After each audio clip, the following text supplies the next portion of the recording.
Well, the conversation a lot of people are having these days is what is going on with our Senate? What is going on with our House of Commons and their relation with the Senate? And we've seen the Senate, the conversation has been how Trudeau has sacked the Senate and how the Senate could potentially be used as a de facto opposition in a supermajority Poilievre government. So the problem is, and what we're seeing, we are actually seeing close to a records happening where we've witnessed Trudeau appoint 103 senators over his time as prime minister. He is only second on the all-time list in Canadian prime ministers in Senate appointments. Only second to Mackenzie King, who did so back in the early 1920s over the span of 22 years. Drastically different than the 10 we are currently seeing Trudeau at. So the question is, where should our Senate reform come from? Where's that money going? Why is there so much bloat in our Senate? And to discuss that with us, Reg is here with us. So as promised, this is kind of a little bit of a lesson on the Senate because I honestly had to take some learning from this because some things that I didn't realize, like I knew there was 105 senators. I knew they were appointed by the Governor General, which is basically just the Prime Minister's mouthpiece. And I knew that there was an unfair distribution. So if we kind of look at the distribution, Ontario and Quebec, they get 24 senators each. And so just up a little bit. There we go. So Ontario and Quebec get 24 senators each. The maritime provinces get a total of 24. So that's 10 for Nova Scotia, 10 for New Brunswick, and then 4 for PEI, which is wild when you look at the Western provinces, and they only get 24. So 6 for BC, 6 for Alberta, 6 for Saskatchewan, and 6 for Manitoba. The fact that Nova Scotia gets more senators than Alberta. Man, nuts. No wonder they're pissed at us. They hate us. We send our workers over there, take their money, and then bounce. Yeah. So I totally get it. I get the frustration. Newfoundland and Labrador, they get 6, and then 1 each for Yukon, Northwest Territories, and Nunavut. So what's also interesting is that the Senate has a leader of the opposition and then a leader of the government, which is like, why? You are appointed individuals. Why are we broken down into this kind of structure? So if you go down to the next slide there, when you look at the political organization of the Senate, you have these 5 main groups. So you have the Independent Senators Group, or ISG.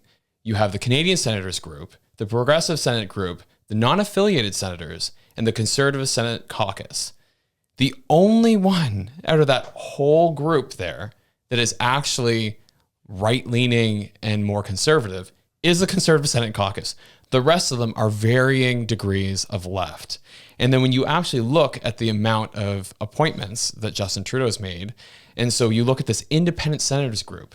So the Canadian Senators Group is kind of branded themselves as kind of a centrist group. And then the Progressive Senate Group, very obviously liberals. They make that well known. The Independent Senate Group, this is the ones that are like, oh, we have no political affiliation. Yeah.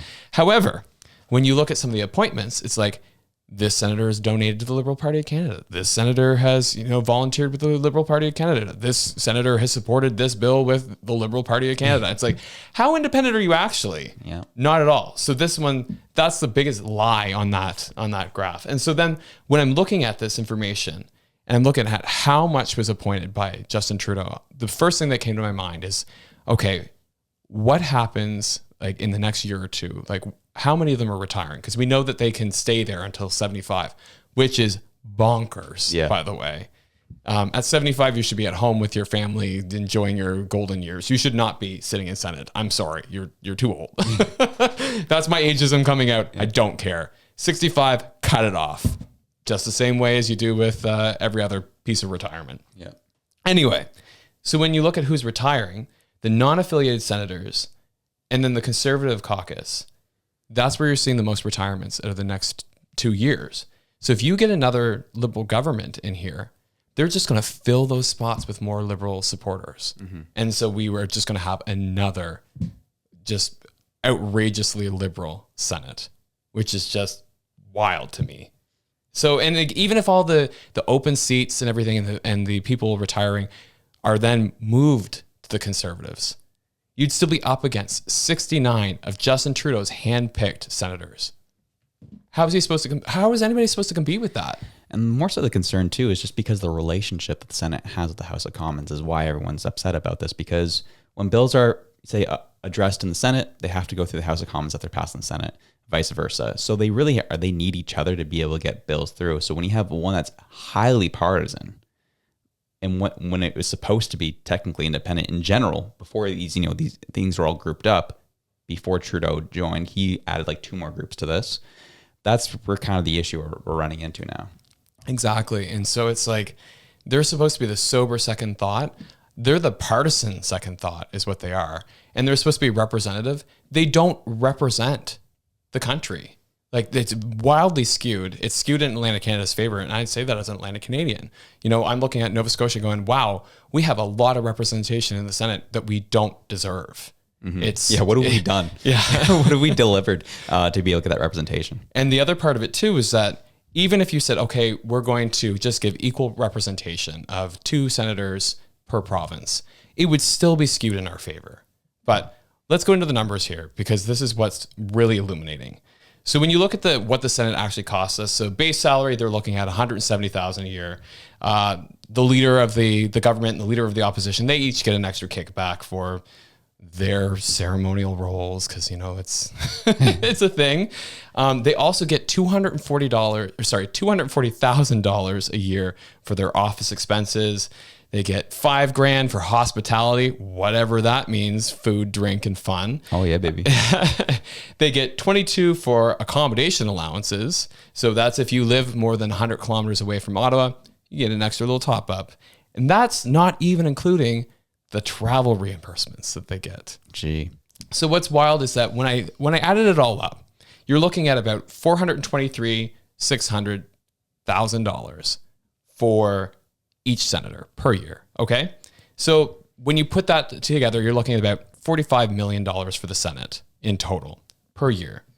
When you look at the public accounts data, it totaled $127.6 million. That's almost 3 times what it should be. What happened there? That's almost $13 million per province and territory. Yep.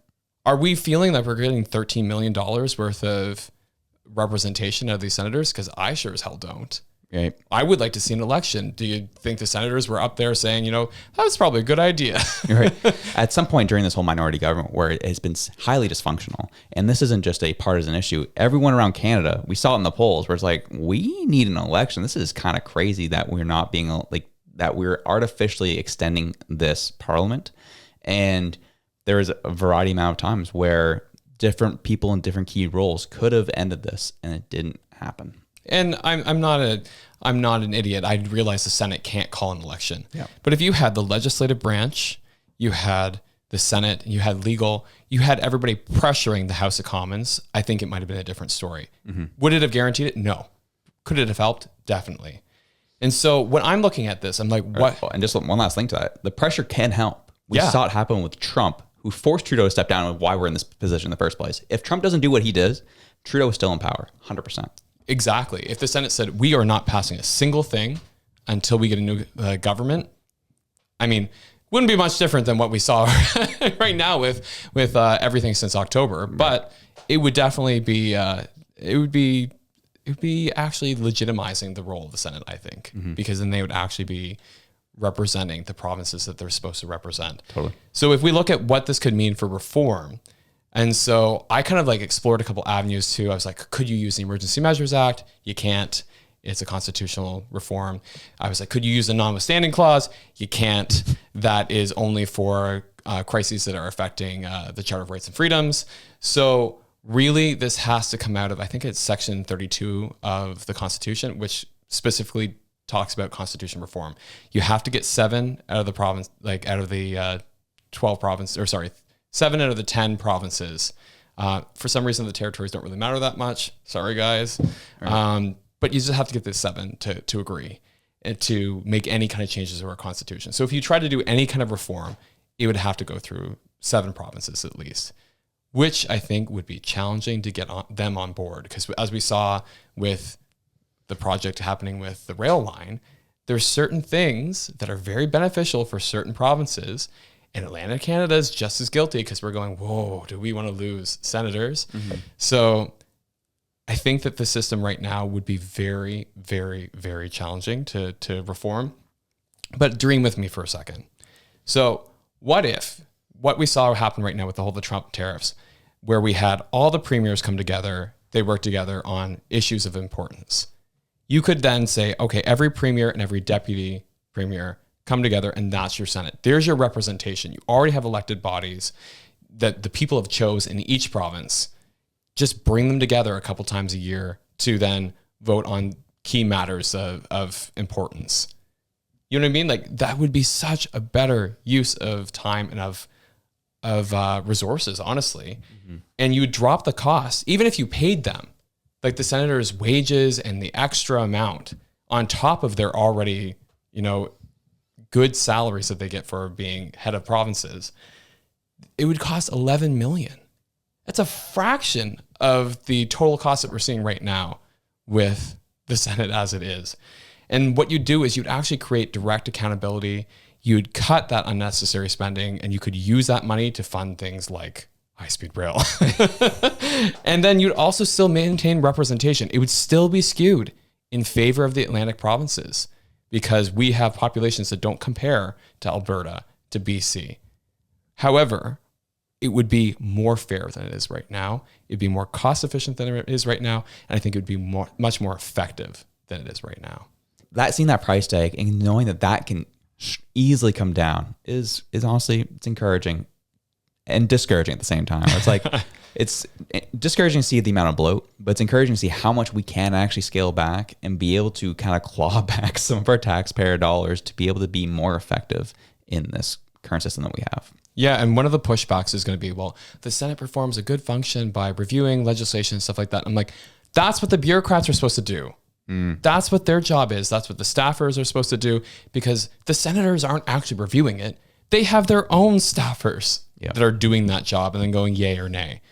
Why do we need a duplication like that? If the staffers of the House of Commons are able to put forward their opinion, why do we need the other staffers under the Senate to put forward their opinion? I just think that it's a duplication that is unnecessary, and instead use the provinces. They know what's best for the country because they live the provinces. They hear it. They're on the ground. These senators that are getting very well paid, very well fed, very well accommodated, apparently, they are out of touch. They live in the Ottawa bubble and they're not representative. And like I said, the system right now is not representative of Canada. It's skewed.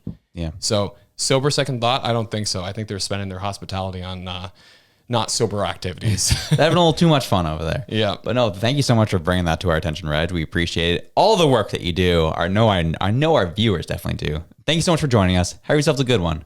We're out.